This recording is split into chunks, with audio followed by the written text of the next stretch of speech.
하겠습니다. 하나님 아버지 감사합니다. 찬양대 찬양 그대로 여호와 하나님은 구원이시고 빛이시며 능력이시며 찬양 경배 영광 받으실 유일하신 한 분 하나님이심을 믿습니다.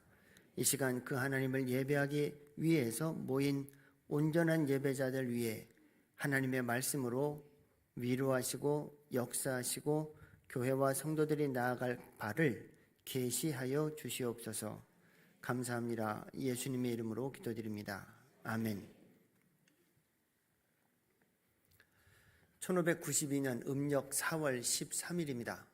토요토미 히데요시를 중심으로 해서 조선 정벌군 20만의 대병이 부산항에 도착합니다. 임진왜란의 시작이죠. 임진왜란, 정유재란 합쳐서 7년간 대환란의 시대를 겪습니다. 우리 민족에게는 참 크나큰 아픔이죠. 그런데 그 임진왜란이 시작되기 직전 몇 년 전부터 계속해서 일본에서 조선을 침략한다는 첩보를 입수합니다. 설왕설래하겠죠. 그래서 조선 정부에서 조선통신사를 일본에 파견합니다. 정사 황윤길, 부사 김성일. 그렇게 파송된 조선통신사는 일본에 다녀온 후에 조선 정부에 보고를 합니다. 완전 상반되는 보고를 하죠. 정사 황윤길 선생은 이렇게 보고합니다. 외적의 침범은 반드시 있을 것이니 대비책을 마련하심이 옳은 줄 아려옵니다. 토요토미 히데요시는 눈에 광채가 있고 담력과 지력을 겸비한 사람 같습니다. 자, 정반대로 부사 김성일 선생은 이렇게 보고합니다. 제가 본 바 일본에서 전쟁 준비 같은 정황은 보지 못하였습니다. 왕이시여 심려치 마옵소서. 정사께서 과장되게 아뢰어서 민심을 동역해야 함은 잘못인 듯 싶습니다. 토요토미 히데요시의 눈은 쥐와 같사오니 두려울 게 없사옵니다. 이렇게 보고합니다. 여러분이 왕이고 책임자라면 어떻게 결정하시겠어요? 안타깝게도 선조임금과 조선 정부는 전쟁은 없어 이렇게 판단합니다. 10만 양병설을 비롯해서 온갖 전쟁 준비는 그것으로 스탑이 되고요. 지도자 한 사람의 선택과 결단이 전 민족의 7년이라는 대환란을 그 결과물로 낳게 합니다. 그래서 지도자의 선택이 얼마나 중요한가, 그 선택에 따른 결과, 책임이 얼마나 중한지를 우리는 임진왜란이라는 역사의 교훈에서 찾을 수 있을 듯 싶습니다. 왕뿐만이 아니죠. 저와 여러분들도 어떤 식으로든 선택을 하고 삽니다. 오늘 주일 예배죠. 코로나 시대에 과연 성전을 꼭 가서 예배를 드려야 하나? 그런 질문 많이 받으시죠. 제가 이 시간 분명히 말씀드립니다. 코로나 아니라 그 어떤 경우라도 주님의 성전에 와서 예배 드리는 게 제 1번 우선순위 답입니다. 그래서 이 시간 저는 이 여호수아 1장 1절에서 4절 말씀을 통해서 과연 지도자의 선택이란 얼마나 위대한 역사를 드러낼 수 있는가? 또 하나님은 과연 어떤 지도자를 선택하는가? 과연 이 말씀을 통해서 저와 여러분은 우리의 인생의 수없이 많은 선택의 기로에 서서 어떤 선택을 할 것인가? 아주 중요한 성경의 해답을 찾는 시간이 되시면 좋겠습니다. 자, 1장 1절입니다. 요즘 다 PPT로 말씀을 쏴드리니까 아예 성경책을 안 들고 다니시는 분들이 간혹 계신가 봐요. 성경책을 좀 펴셔놓고 오늘 몇 구절만 좀 찾아보도록 하겠습니다. 여호수아 1장 1절입니다. 여호와의 종 모세가 죽은 후에 이렇게 말씀이 시작이 됩니다. 모세가 어떤 분이죠? 유다 백성을 출애굽 이후 40년 광야 생활을 인도하신 분입니다. 절체절명의 순간에 홍해를 갈라냈고, 목마르다 하면 반석에서 물을 냈고, 배고프다 하면 만나와 메추리기를 내어주셨던 분, 물론 하나님의 역사지만 모세를 통해서 그와 같은 기사와 이적과 표적이 났습니다. 더 놀라운 건 시내산에서 40일 주야로 금식하며 기도하며 하나님의 말씀을 받아서 백성들에게 전달했던 탁월한 난세의 영웅이고 지도자이고 선지자였습니다. 모세를 통해서 백성들은 하나님의 말씀을 전달받았고 모세의 인도함을 따라서 광야 40년을 통과했습니다. 그런데 그렇게 하나님처럼 의지하던 모세가 목숨을 여기서 마감했어요. 정말 이해할 수 없는 하나님의 결정입니다. 인간의 생사화복이 하나님 손에 있고 인류 모든 제국의 흥망성쇠가 하나님 손에 있다면 하나님 모세를 더 살려주셔서 120살까지 살게 하실 거면 신명기 34장에 보면 눈과 총기가 흐리지 않았다 그렇게 기록이 되어 있다면 하나님 더 살게 하셔서 가나안 정복 전쟁도 끝나게 하실 수 있지 않습니까? 그런데 왜 하나님의 선택입니다. 인간의 선택, 인간의 지성과 이성으로는 도저히 가늠하기 힘든 하나님의 선택이 여기 등장합니다. 모세는 죽습니다. 하나님께서 부르시죠. 그리고 나서 그 다음 주자로 여호수아를 선택하시는 장면이 오늘 본문입니다. 자, 그러면 이 순간에 우리가 질문을 하나 해야죠. 여러분 말씀을 묵상하시면서 가끔은 질문을 하셔야 합니다. 중요한 질문입니다. 왜 출애굽 이후 남자만 60만 명 그리고 여자와 아이들까지 치면 약 200만 명을 추산하는 마당에 왜 그 많은 사람 중에 하나님은 여호수아를 선택했을까? 라는 질문입니다. 물론 분명히 말씀드립니다. 전지전능하신 하나님의 절대 주권에 의해서 인간의 생사화복, 세상 모든 나라의 흥망성쇠가 결정되는 거 맞습니다. 예레미야 선지자 말씀에 의하면 하나님은 모든 역사를 당신의 뜻과 섭리에 따라 기획하시고 진행하시고 완성하시는 분 맞습니다. 그럼에도 불구하고 하나님께서 이 땅에서 일하시는 중요한 방식 중에 하나는 준비된 하나님의 종 한 사람을 통해서 세상 역사를 변혁시켜 왔다는 것이죠. 왜 하필이면 여호수아를 선택하셨을까? 그 첫 번째 키워드가 오늘 본문 1장 1절에 있습니다. 1장 1절 다시 한번 볼까요? 여호와의 종 모세가 죽은 후에 여호와께서 모세의 수종자 눈의 아들 여호수아에게 말씀하셨다. 이건 하나님의 선택입니다.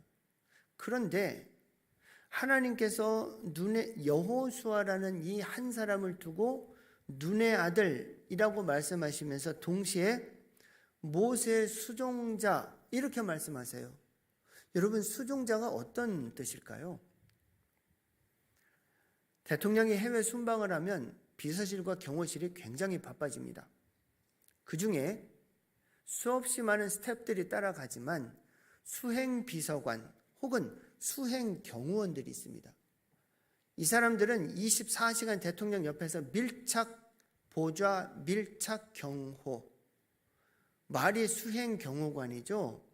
만약에 누군가가 불미스러운 일을 시작해서 총이라도 쏴서 대통령을 암살하겠다고 달려들면 수행경호관들은 그냥 자기 한 목숨 바쳐서 빵 소리 나는 순간에 대통령을 다 내 몸으로 엎어버리는 그게 그 사람들 사명입니다.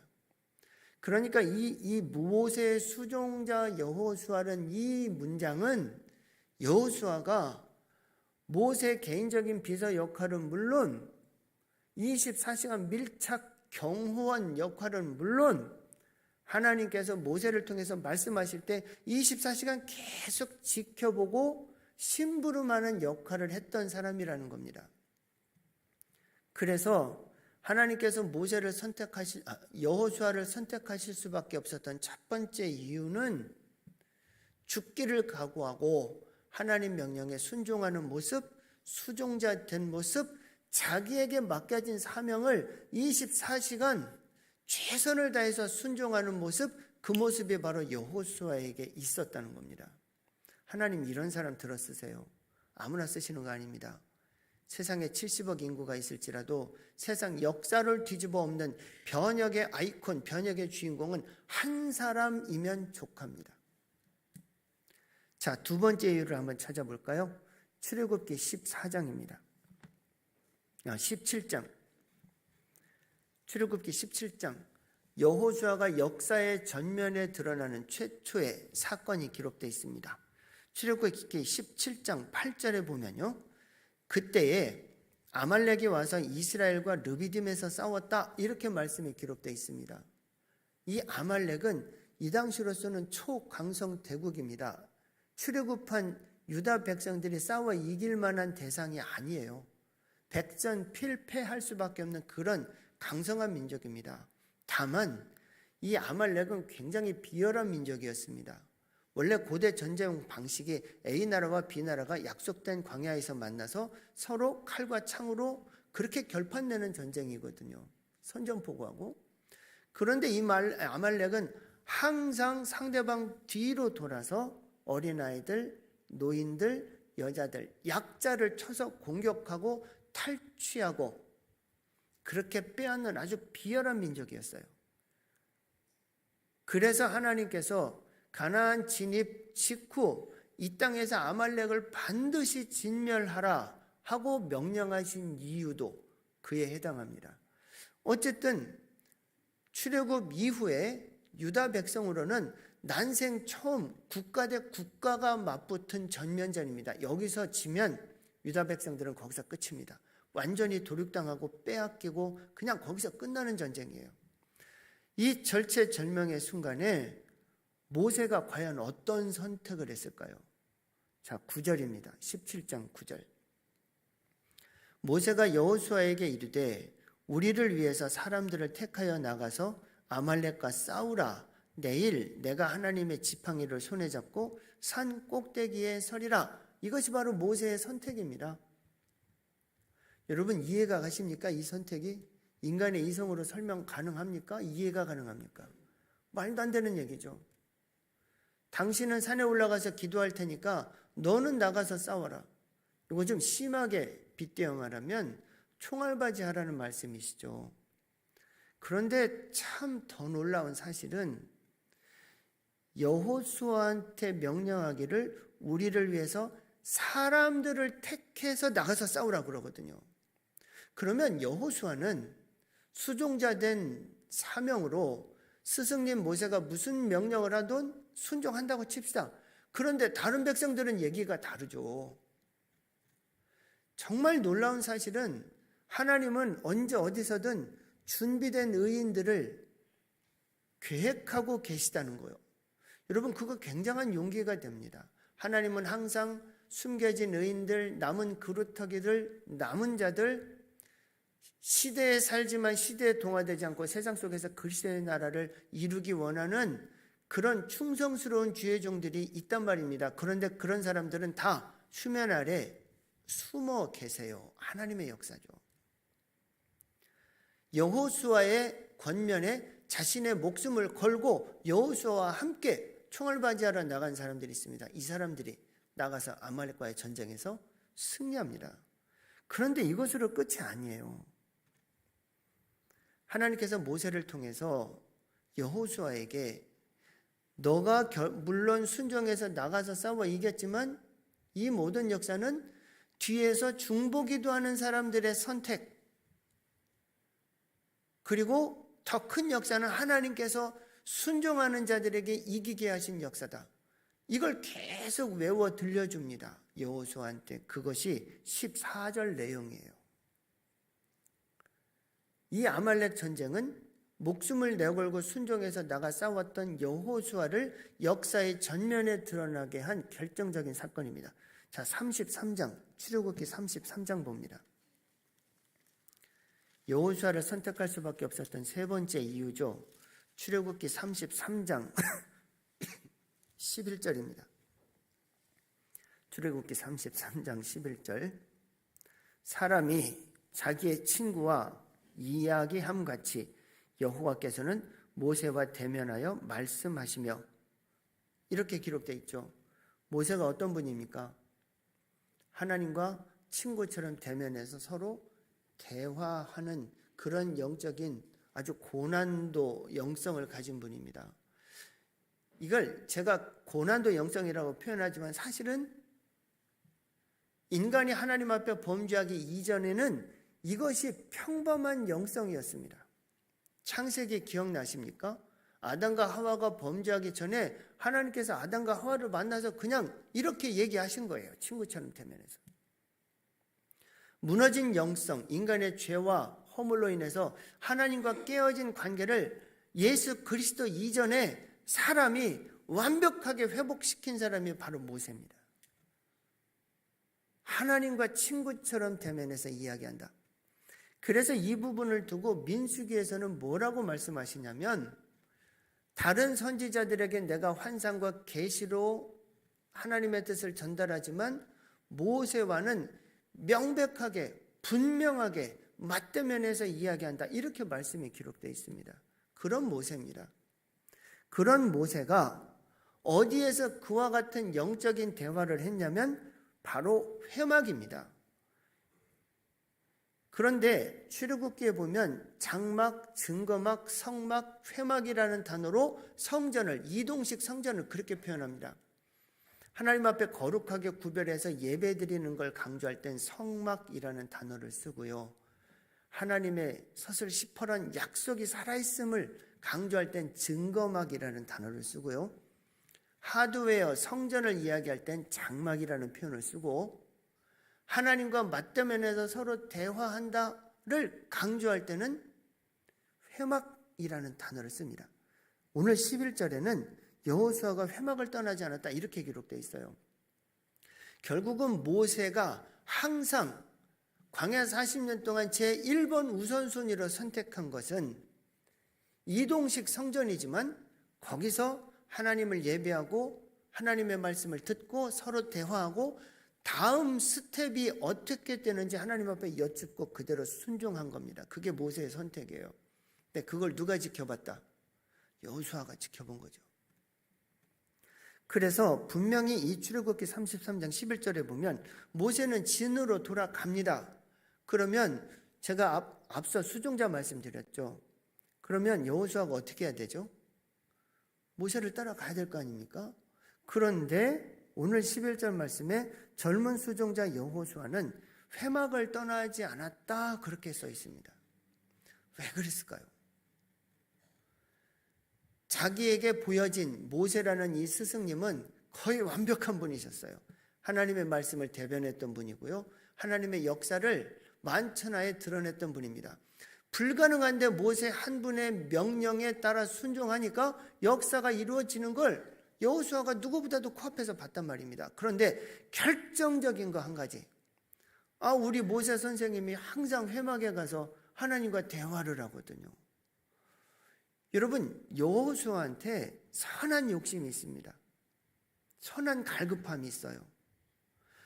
하나님께서 내 스승님 모세한테 주셨던 그 탁월한 영성, 그거 나한테도 달라고. 그래서 회막을 떠나지 않는 겁니다. 회막을 지키는 일은 레위인이 하는 일이지 모세 수종자 여호수아가 할 일이 아닙니다. 자, 또 예를 들어 볼까요? 엘리야 선지자가 사명을 감당하고 이제 하나님 앞에 부르심을 받습니다. 그런데 수없이 많은 제자 선지 생도들이 있는데 그 중에 엘리사 선지자만 엘리야를 따라갑니다. 그때 엘리야 선지자가 그렇게 이야기하죠. 나 지금 죽으러 가는 길인데 너 나 왜 따라오냐고. 도대체 나 왜 따라오는 거야. 그런데 엘리사 선지자가 엘리야 자기 선생님한테 요청하죠. 당신에게 있었던 능력의 갑절의 영역을 나한테 달라. 말도 안 되는 얘기죠. 여러분, 하나님께서 우리가 선한 갈급함, 선한 욕심 그거 들어주실 수 있습니다. 그래서 남은 선지 생도들은 엘리사에게 임한 갑절의 영역을 눈으로만 보고 본인들은 못 봤습니다. 여러분, 이건 탁월한 선택이에요. 여러분, 오늘 주일 예배 때 여기 오셔서 함께 예배 드리시죠. 정말 잘한 선택이세요. 인간의 존재 목적 제1번은 하나님을 예배하는 데 있습니다. 웨스트민스터 신앙고백에도 나오고 우리 대한야수교 장로의 헌법 1장에도 나와요. 인간의 존재 목적은 하나님을 예배하는 거다. 그 우선순위 1번 단추를 거기서부터 잘못되면 다 잘못되는 겁니다. 주일날 놀러 갈 수도 있고 저걸 할 수도 있고 이걸 할 수도 있죠. 그러나 나는 성경에 나오는 믿음의 선진들의 그 본을 받아서 하나님 앞에 예배를 우선순위로 삼겠다. 여러분들이 그렇게 결정하셨으니까 여기로 오셨을 거 아닙니까? 그래서 이와 같은 여호수아, 이런 중심을 가진 여호수아, 하나님의 선한 것을 갈급해하고 욕심내고 하나님 앞에 간구했을 때 하나님께서 놀랍게 역사를 펼쳐내시죠. 자, 네 번째 이유를 한번 찾아볼까요? 민수기 27장입니다.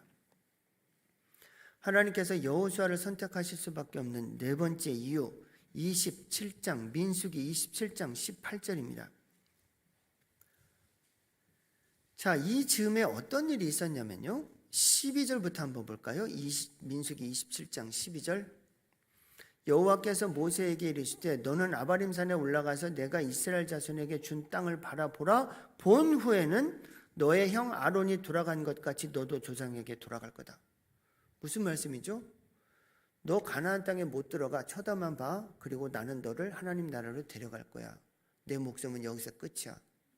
그런데 이 대목에서 하나님, 나도 가나안 땅에 들어가자고 그렇게 요구할 수도 있는데 모세의 선택이 정말 탁월한 선택을 또 합니다. 자, 15절 한번 볼까요? 27장 15절. 27장 15절입니다. 모세가 여호와께 여짜와 이르되 여호와, 모든 육체의 생명의 하나님이시여 원하건대 한 사람을 회중 위에 세워달라. 이렇게 기도합니다. 몇 사람이요? 한 사람. 하나님, 지금 가나안 정복 전쟁을 코앞에 뒀는데 100만 대군을 주십시오가 아니고 한 사람을 세워주십시오. 그래서 그 한 사람이 백성들을 가나안 땅으로 인도할 것이고 목자 없는 양처럼 유리방황하는 일이 없게 하옵소서. 그게 17절 18절 기도입니다. 그랬더니 18절, 27장 18절, 여호와께서 모세에게 이르시되 눈의 아들 여호수아는 어떤 사람이라고요? 그 안에 영이 머무는 자다. 너는 데려다가 안수해라. 하나님의 영, 성령 하나님의 임재와 역사와 충만과 권능의 열매들이 여호수아한테 있다는 겁니다. 그런데 더 놀라운 사실은 모세가 차세대 지도자로 여호수아가 설 줄 알았을까? 아니요. 몰랐습니다. 알았으면 이렇게 안 하죠. 여러분, 다른 일반 백성들은 여호수아에게 이런 놀라운 가능성이 있다는 걸 알았을까요? 여러분, 교회는 어떤 곳이어야 합니까? 물론 제1번 하나님을 예배하는 곳이어야 합니다. 그런데 교회는 진흙 속에 숨겨진 진주를 꺼내서 닦고 양육하고 세상 속에서 영롱하게 빛나도록 세워내는 곳, 그게 바로 교회이어야 합니다. 그게 성전이어야 합니다. 그와 같은 역사가 드러나는 겁니다. 아무도 모르는데 하나님은 여호수아에게 하나님의 영이 머물고 있다는 걸 아십니다. 그래서 여러분, 다음 주에 엄청난 선택의 기로에 놓여 계시죠. 중요한 선택을 하셔야 되겠죠. 누굴 선택할까요? 하나님의 영이 머무는 자를 선택하시기를 간절히 소원합니다. 자, 다섯 번째 이유입니다. 여호수아를 선택할 수밖에 없었던 다섯 번째 이유, 신명기 34장입니다. 분명히 아까 민수기 27장에서 여호수아 데려다가 안수하라고 그렇게 명령하셨죠? 신명기 34장 9절입니다. 신명기 34장 9절. 모세가 눈의 아들 여호수아에게 안수하였으므로 어떤 결과가 났죠? 그에게 지혜의 영이 충만했다. 여러분, 지혜는 책 몇 번 읽고 금방 외워지는 거, 그런 거 아닙니다. 증권 투자의 귀재, 세상의 처세술에 탁월하다. 여러분, 그런 거 가지고 지혜라고 얘기하지 않아요. 열왕기 3장 9절에 솔로몬이 1,000번제를 드리면서 하나님 앞에 기도합니다. 하나님, 나에게 지혜로운 마음을 주십시오. 물론 개역 개정판에는 듣는 마음이라고 써 있어요. 지혜로운 마음을 주셔서 백성들을 선악간 재판할 수 있고 다스리게 해주십시오. 기도한단 말입니다. 그런데 그 지혜라는 단어가 히브리어 사전을 찾아보면요, 언제 어디서 어떤 순간에도 하나님의 뜻을 밝히 보고 듣고 깨닫고 확신하고 그대로 순종한다, 그런 뜻입니다. 말을 또 확 줄이면 듣고 순종한다, 이런 뜻이에요. 그럼 도대체 뭘 듣고 순종하겠습니까? 여러분, 지금 우리가 편안한 인생 살고 있습니까? 러시아와 우크라이나가 전쟁이 났습니다. 전쟁은 거기서 났는데 왜 전 세계가 몸살을 앓아야 하죠? 얼마 전에 홍수가 났습니다. 수없이 많은 아까운 생명들이 유명을 달리했습니다. 코로나 때문에 전 세계가 난리 났어요. 여러분 인생은 어떻습니까? 내가 어느 학교를 선택해야 되지? 어느 직장을 가야 되지? 내가 어느 아이템을 가지고 사업을 해야 되지? 내가 누구하고 결혼을 해야 되지? 내가 어느 교회를 가야 되지? 올여름 휴가는 어디로 갈까? 우리 자녀들 여름방학 됐는데 학원을 보낼까? 세계 열방에 흩어 세상의 넓은 걸 보여줄까? 여러분 선택하시죠. 그런데 수없이 많은 선택의 기로에 서서 하나님, 내가 오늘 어떤 선택을 해야 합니까? 하고 기도하셔야 한다는 거예요. 그러면 하나님께서 나타나셔서 얘야 오늘은 이렇게 해라 라고 말씀하실 수도 있지만, 날마다 주님의 뜻대로 순종하기 원하는 한 개인의 중심을 보시고 응답을 하시든 안 하시든 그 사람 인생을 가장 복된 길로 끌고 가신단 말입니다. 그게 바로 신비의 하나님이시죠. 전능하신 절대 주권으로 역사하시면서 동시에 인간의 선택을 존중하시고 사용하시고 철저하게 갚아주시는 그 하나님의 역사, 그것이 바로 지혜의 영이 충만한 사람에게 나타나는 역사입니다. 이 지혜의 영에 대해서 고린도전서 2장에서 사도 바울이 뭐라고 말씀하시냐면요, 고린도전서 2장 10절입니다. 오직 하나님의 성령으로 이것을 우리에게 보이셨는데 성령은 모든 것 곧 하나님의 깊은 것까지 통달한다. 이게 하나님의 지혜입니다. 세상의 지혜가 있고 하나님의 지혜가 있는데, 세상의 지혜로는 십자가의 도를 미련한 것으로 여기다가 멸망길 가고, 하나님의 지혜로는 십자가의 도만이 구원을 받는 유일한 능력이라는 걸 알고 믿고 구원의 길로 간다는 겁니다.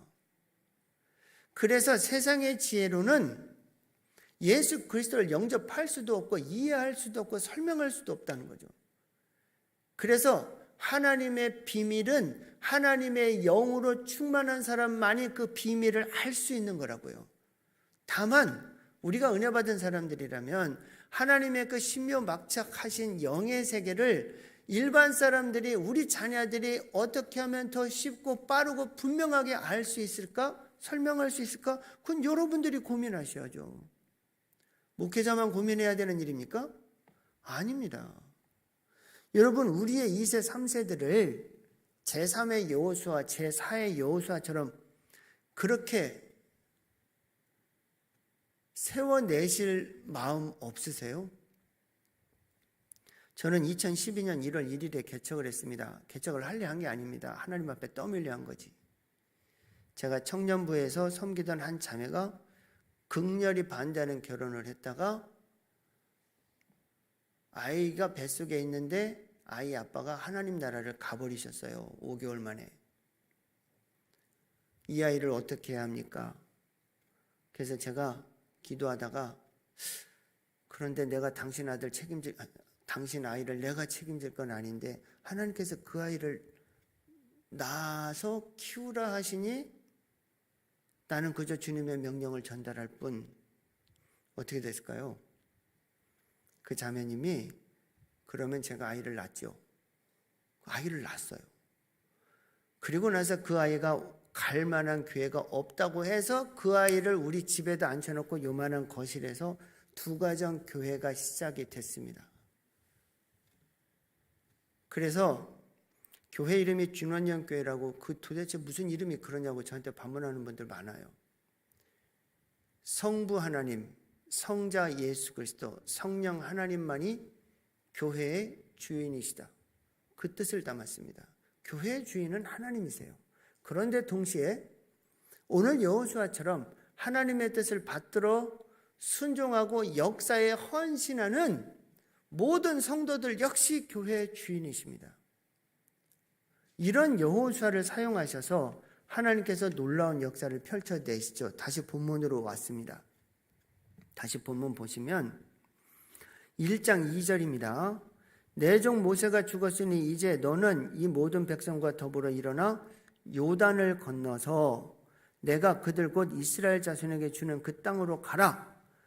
그렇게 말씀하시면서 3절 내가 모세에게 말한 바와 같이 너희 발바닥으로 밟는 모든 것은 다 너네 땅이야. 이렇게 약속하셨습니다. 여러분 이 약속 믿을 수 있겠어요? 밟는 땅이 다 내 땅이라는데? 요즘 땅 장사하시는 분들이 귀에 번쩍 일라나? 그런데 그 땅이 구체적으로 4절에 써 있어요. 첫 번째 땅이 뭡니까? 광야입니다. 전 참 이해할 수가 없어요. 약속의 자녀들에게 첫 번째 허락하신 땅이 어디라고요? 광야라니까요. 광야는 유대 백성들에게 있어서 죽음의 땅입니다. 사망의 땅이에요. 인간이 살 수 없는 불모지입니다. 그런데 놀랍게 역설적이게도 믿음의 선진들이 이 광야에서 하나님을 만날 수 있다고 생각했다고요. 왜냐? 세상에서 완전히 차단됐으니까. 그 광야에서 하나님을 만나서 광야를 푸른 초장으로 바꾸어내려는 명령을 받는 겁니다. 우리 그리스도인들은 온실 속의 화초? 아닙니다. 대지 속에 피어난 잡초 같은 인생이죠. 평탄한 길? 아닙니다. 고난과 환난이라는 광야 같은 길 통과하는 분들이죠. 그래서 광야를 통과하고 났더니 그 다음 땅이 레바논이에요. 레바논은 중동의 파리라고 별명 붙은 나라입니다. 지금은 전쟁 때문에 폐허가 됐지만 서쪽에는 수영복 입고 지중해에서 수영을 하고요. 동쪽으로 가면 헐몬산에서 눈이 내립니다. 세상에 이런 나라가 어디 있어요? 이스라엘과 레바논 국경지대는 푸른 초장이 있습니다. 바산의 암소들, 성경에 나오는 바산의 암소들이 바로 거기서 컸단 말이죠.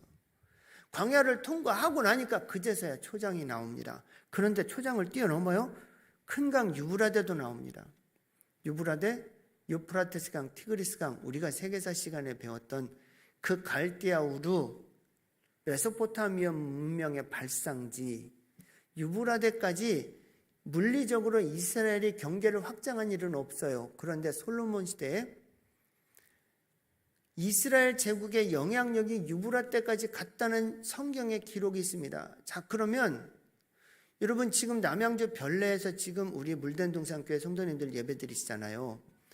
여러분들을 통한 영향력이 남양주 별내를 뛰어넘어 대한민국을 뛰어넘어 세계 열방으로 퍼져나갈 거라는 사인입니다. 그런데 그 역사가 우리끼리 교인인들 우리끼리니까 그런 얘기 아니에요.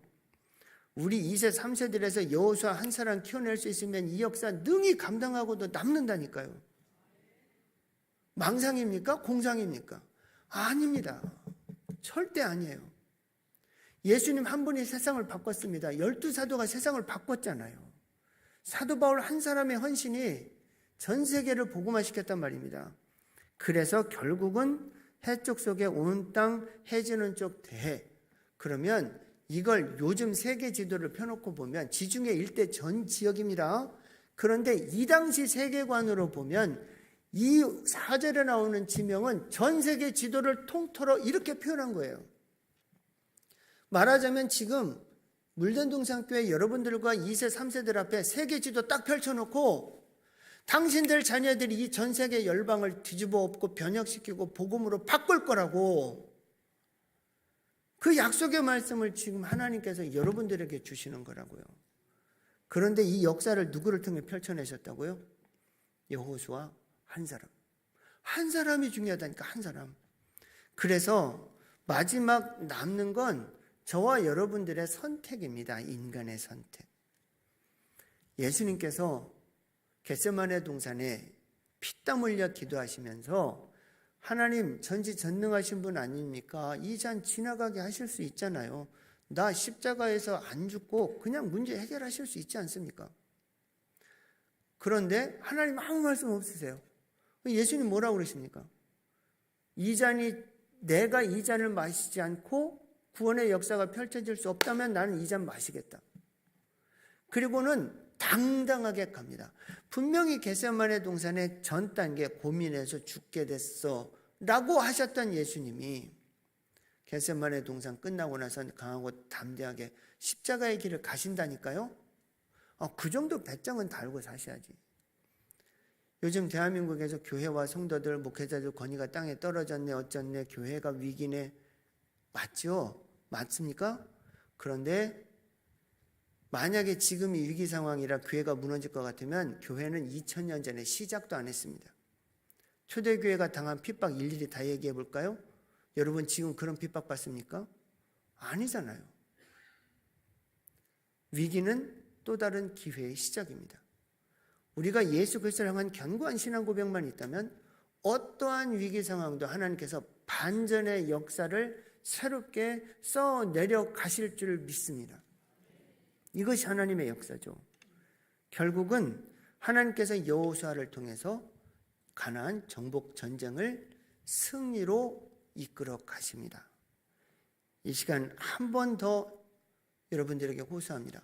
선택의 기로에 서서, 그것이 나 개인의 선택이든 교회와 성도들 가정의 선택이든 나라와 민족의 선택이든 하나님 편에 서서 하나님 원하시는 올바른 선택, 그리고 그 선택 한 번이 우리의 영원한 생명을 뒤바꿀 수 있다는 그 진리를 믿고 오늘 한 번 하나님, 내가 하나님 편에 서서 올바른 선택을 해 주십시오.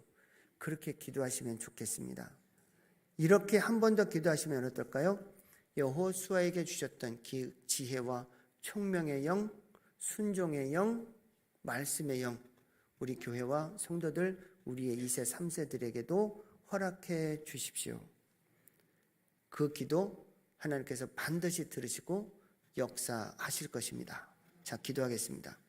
하나님 아버지, 여호수아 한 사람을 통해서 역사하셨던 그 하나님의 놀라운 은혜와 사랑이 이곳 물단동산교회와 성도들, 그리고 2세, 3세들에게도 영원토록 함께하여 주옵소서. 예수님의 이름으로 기도드립니다. 아멘.